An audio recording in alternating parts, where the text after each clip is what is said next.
Ako po ay nagpapasalamat din po sa nagbigay kay Ninik. Bahala na rin po ang Diyos na magbalik sa inyo.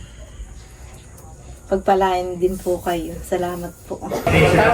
Nanonood po pala sila ng vlog po ng invitation. Ah, po. Kala ko invitation ninyo.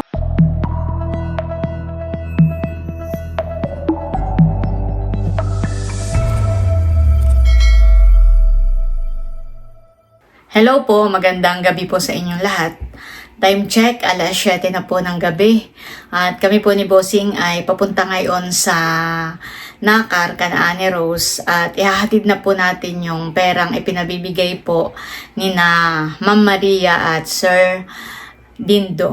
Ayan. Bali sila nga po yung mga solid subscribers na bisita po natin kahapon. Gabi na po natin ngayon ihahatid Kanaani Rose dahil kanina po ay nag-chat ako sa kanya kung nandun po siya sa bahay nila. Ay nasa school daw po siya at alas 7 pa nga po ang uwi po niya. Maraming salamat po Ma'am Maria, Sir Dindo. Thank you so much po sa inyo at sigad na lang po yung bahalang magbalik po sa inyong mga kabutihan. Mag-iingat po kayo palagi at God bless po sa inyo. Si Teo pinakakutob. Nung lumabas po si Bossing ay agad ay humabol. Paano natin yung tatakasan? Yan ang problema.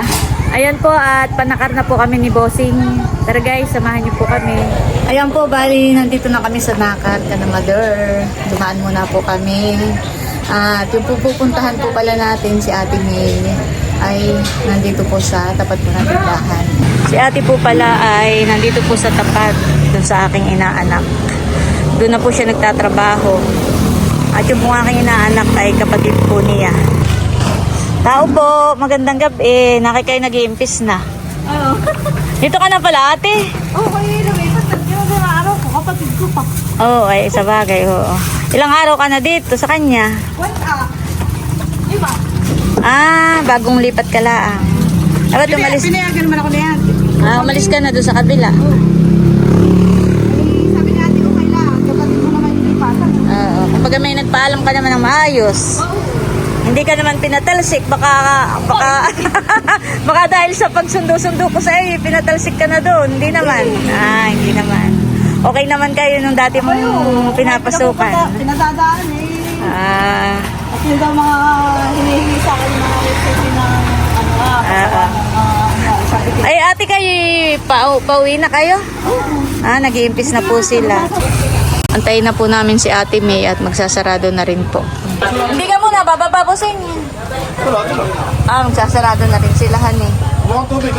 Ay, sige. Dito po sila at nagluto pala si Janet ng chicken pit. Wow! Mamaya uli kami dumaan dito. Yung nasa pressure. Oo. Oo. Hindi mo na kaya kumain natin eh. Diyan na pala si Ate May, lumipat na. Diyan na kami nabili lagi kay Ate May. Oo. Ate May, ano kayong... Ayan po si na Ate May at ihahatid na po. At kami po ni Bossing ay susunod na rin doon. Ay, hindi ko na dalhin payong ko. Nalimutan ko na. Bisit nila. Ayan po at nandito na po kami sa Ana Ate May. Po, magandang gabi. Akong pasalubong. Yan. Nakabili na ako. Nakain si Anna Rose ng suha. O lukban. Hello, kumusta ka na Anna Rose? Okay naman po. Hindi, ito binili ko sa bayan. Nag-ano ka sa bayan? Nag-exam ako. Nag-exam ka. Oo, ibabalik uli ako at madami pa akong exam. Nag-exam po pala si Anna Rose kanina. Ay, nakita ko ito doon at namili ho ako ng prutas. Ay, parang nasarapan ho ako at sobrang laki. Maliit lang po pala si Escobarsen. Hindi ba kamal sa iyo yun? Hindi, basta hindi araw-araw. Ang sure. Init. Ayaw ho nilang maniwalang matamis. Ay. Pagtibla ka sila ng kape, ano? Wag na ate, wag na. Baby, halika. Anak, parang ang siliman. Hainit. Napanood ko ate nung sa vlog ni White ay parang nakausap ka ay si Anna Rose daw ay na ano uli namanas baga o ano? Oo nga, ano niya, lamanas. Ay bakit? Ay, nag-anya yun, bawal. Anong bawal? Hindi namin po. Pero Pero sabi ng doktor, pwede daw yung kaning baboy. basta Paunti-unti. patikim-tikim lang po. Patikim-tikim. Ay, tumikim. Ay, namanas. Kaya bawal. Ay, ako Kahit tikim lang. Oo. Kahit po pala yung kanin ay bawal din ho. Nakakapagpataas daw po pala ng creatinine. Kaya hindi ka nanay on. Yung po, Ay, kaya sabi- puro prutas kanina nga po ay ang almusal ko lang nga Basta basta pag ay po kumain ng apple. ganun, siya ay... Saka po, para lang humabusog ako kahit minsan nakakadalawang apple ho ako at Pwede daw naman yung ganay. yun po na yung recommend na prutas po. At sa kanin po talaga ay bawal ng madami ho. Parang ang minimum lang po ay 2 kutsara daw pag inaalagaan daw po yung creatinine na huwag tumaas. Ay kaya sabi ko, grabe. Ay, yung palang karning baboy kahit tikim lang, honey. maliit Ikaw lang ay doon. Naman Ay, pero butit na wala din kaagad yung pamamanas mo doon. Kasi sabi ko, kayo magpainit, kayo maglakad-lakad. Galing po pag ako. Ako yung galing trabaho, di po dating ko manas yan eh. Gaano ka man, hindi naman... Hindi naman po sobra, pero yung mata, ito lang pong part ng mata, tapos parang magsasabi ho. Ay, di iwasan na yun sa susunod. Ay, kumusta naman ang iyong pakiramdam? Yung hindi ka naman nanghihina o parang normal na lang uli ang iyong pakiramdam. May time lang po talagang tulad daw ng isang araw. Parang hindi ko pa maistihan eh, parang ang init na parang yung dumadaloy na mainit sa buong katawan ko, parang Oo malakas. nung naman. Tapos parang naiipon po sa dibdib, tapos nataas po sa ulo. Yun na yung siguro yung tubig. Di ba pagka hindi ka nakakaihi. Ay, pero kumusta naman yung pag-ihi mo? Normal lang naman po. Normal lang din ulit. Madami po. Pag lalabas. Pagka pala may sakit. Mga ilang beses kang nakakaihi sa maghapon? Sa mga parang 3-4 ganyan. Ah. Sa gabi minsan. Ay, sa gabi. 2 din lang po, minsan isa lang. Okay naman yung pag-ihi mo. Madami naman po pag lumabas. Sana naman ay hindi ka malapit na ang pagluwas uli ninyo.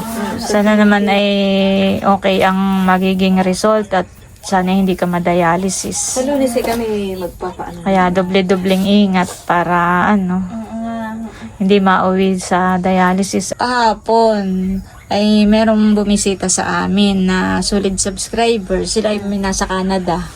Ay ang probinsya nila dito ay Pampanga. Ay sila ay pumasyal dito sa Infanta. Ay tapos ay nagpunta sa bahay. At ayun, konting kwentuhan, ganayon. Ay tapos ay nung paalis na ay nag-abot sa akin ng pera at ito daw ay bigay ko daw kay Anne Rose pandagdag sa kanyang pagpapagamot 3K. Ito ay galing kay Ma'am Maria at Sir Dindo. Salamat po Ma'am Maria at Sir Dindo po. Oo. Thank you po ng marami. Ay, salamat po. Nasa iyo na yung pera.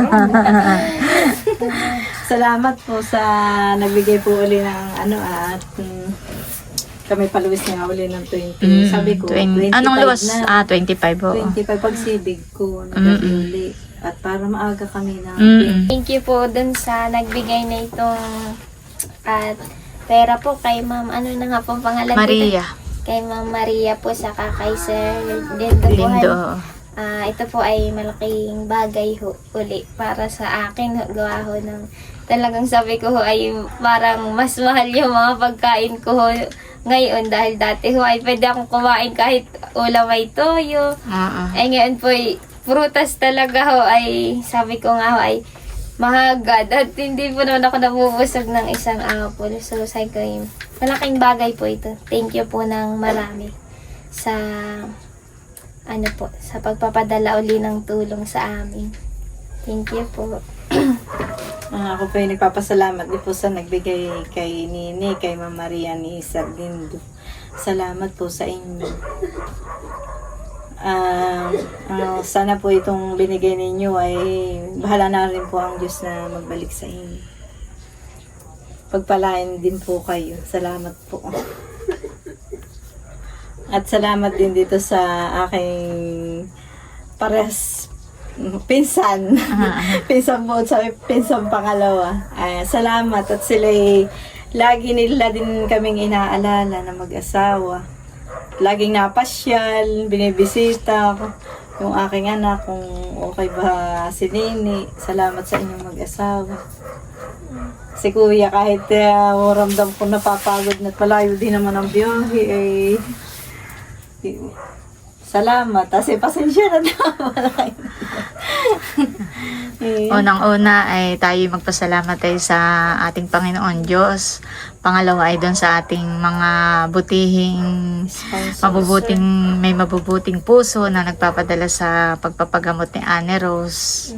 Yan, at kayo lakasan lang ng loob, wag panghihinaan ng loob, wag mawawala ng pag-asa.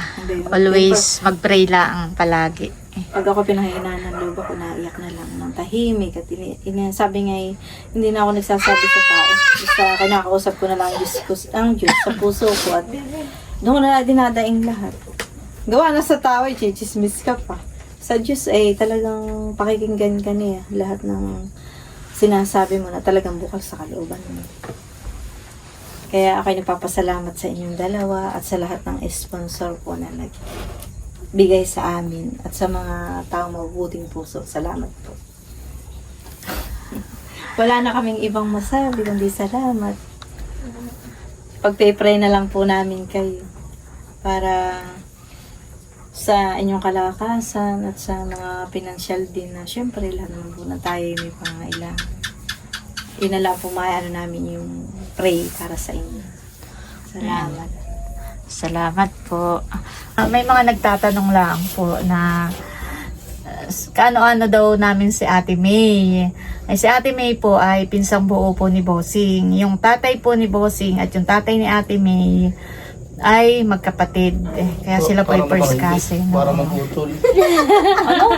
Para mag-utol. Ay, kapatid. Ayun nga. Tapos po ay pinsan ko rin po si Ate May. Second cousin naman po kami dahil yung nanay naman po ni Ate May at saka yung nanay ko ay first cousin po. Kaya kami ni Ate May ay second cousin. Yung tatay ni Ate May ay tiyuhin ni Bossing. Yung nanay ni Ate May ay tiyahin ko naman po. Ay ngayon po, nung ikakasal po yung panganay nilang anak, ay syempre kami nadudod, kami makikipagkasal. Doon po kami nagkakilala ni Bossing. At si Ate May po ang nagpakilala po sa akin kay Bossing. Tanda mo pa ba ganun pinagkilala mo kami? Anong sabi ng kuya? Ang kuya Emil na, si Tiani tayo na dumating, ang mag-ina. Sabi ni kuya Emil sa akin, uy, ako pakilala mo dun ang gandang-ganda na yun. Sabi ko, oo, yan ay pinsan ko, anak ni Tianida, si Nanay, tsaka si Tinida. Kinig sa yun. Kasi naalala ko na yun, kinukwento ko ano sa mga anak ko. Sabi ko aba, Tito Emily, hating gabi na naalis sa mga tita, ini. Ako, tapos nadito ka. Tapos nadito ang Kuya Emil. Tapos ay, sabi mo Nini, ako may papakilala sa iyo. Gusto daw makipagkilala. Pagkasabi-sabi ng kuya, ako hindi nakikipagkilala pag hindi nakikipagkamay. Sabi ko nga, isura mo lang ngayon. Ani naman ang likod mo. Pagkakad mo ng Tito Emil ay nakahubad. Puro naman yung likod. Pero ang Tito Emily ay napakapayat, na maputi. Na, sabi ko parang si Wawi de Guzman, ang kabataan. Sabi ko, yan sabi ko sa mga anak ko, yan Tito Emil nga na lang tumaba. Pero yung napakagandang lalaki ng kabataan. Tapos yung buhok na yan ay nakalong hair. Oo, kaputi kahit naman lang nagpapainit lang ang kuya. Sabi ko yan, ang Tito Emil talagang maputi. Maputi. Lahi naman nila. Kausap ko yung, sinagot na ni Ate Ini, yung pinsan mo. Aba, oo. Sabi, ay, pustahan ka kasala na kasunod. Hindi nga nagkamali kasalan. Matagal din naman bago nagkasal. Oo, parang kayo nagkaayawan pa rin, nagkakasal. Nagtatagoy, pupunta ko, balik ako pag kami Sabado, wala nagkahiwalay ako. din ito. Pero nung nagkaayawan nga. ay bumalik din. Talagang pag kayo ang tinadhana, kahit kayo maghiwalay, talagang pagtatagpo'y kayo. Ang Tito Emil naman pati talagang gumawa ng paraan para bumalik ulit sa amin. Nag-aaral ka na namin. Sabi ng tatay, nabis na sa amin yung tatay na yan. Sa email, punta ka doon sa pista at dadating si Ini.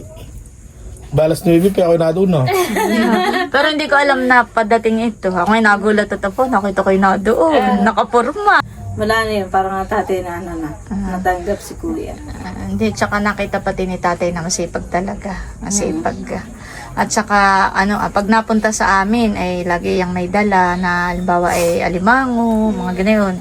Tapos ay bukod doon ay talagang masipag. Pabrika naman noon. Ang gagawin ay tutulong muna siya sa palayan kay tatay. Yan ba, kung anong ginagawa sa palayan, tatalok, o kaya magbibilag ng palay. Kaya dito Emily, hindi tumigil panliligo sa Tita Ini. Boy, pero nung unang-unang pagkikita ng dalawang yan, pinagmamasda namin. Kami siyang kinikilig. At Ako nasusura diyan. Hindi, sabi ko- Nakikita ko, ipasilip-silip ka dun sa bintana. Tapos maya-maya ilalabas at isinukat na yung dalawang barong at nagpapapansin at alin daw ang mas bagay. Ay kalapit ko si Ate May, tatawagin si Ate May. Ang Tito Itchil, ikakasal. Ay di kinabukasan. Abay, ngayon ay pa na yung pagsusukat at ako'y kalapit ng mama. Ay may tawagin ng mama. Siyempre, pag tinawagan ako mapapalingon din. At paikot-ikot at nagsusukat. Much later. Ayan po at nagkasarapan na ng kwentuhan na naungkat na pati yung mga nakaraan. At kami po ay paalis na. At lumalalim na ang gabi ay si ate may trabaho pa bukas. Lumalalim ang gabi pero hindi inuhukay. okay lang, yun. Ate kami tutuloy na. Salamat po ulit. Masarap ang kwentuhan ay. Kami po na dito na uli. Dito ka na lang. Na sina natulog na. Sina Andres. Ay, kami napakwento na doon pati. Doon. Parang nag-ala Tia Minda, Tio Rodel na kami. Naungkat na ang aming love story. Bigyan na doon. Alin? Ako'y naggawa na pa Meron na doon sa... Nanonood po pala sila ng vlog po ng Nagawa sa bulso ng invitation. invitation. Nelson. Ang maganda eh. Maganda. Ginawa ko ayun. Kami na doon. Ginawa ko yan eh. Kanina. Sabi parang doon para maganda. Kala ko invitation ninyo. Invitation pala namin. Gusto ko nga yung ginawa mong yun ah. Ako may parang doon. Sabi yun. Bayang pa.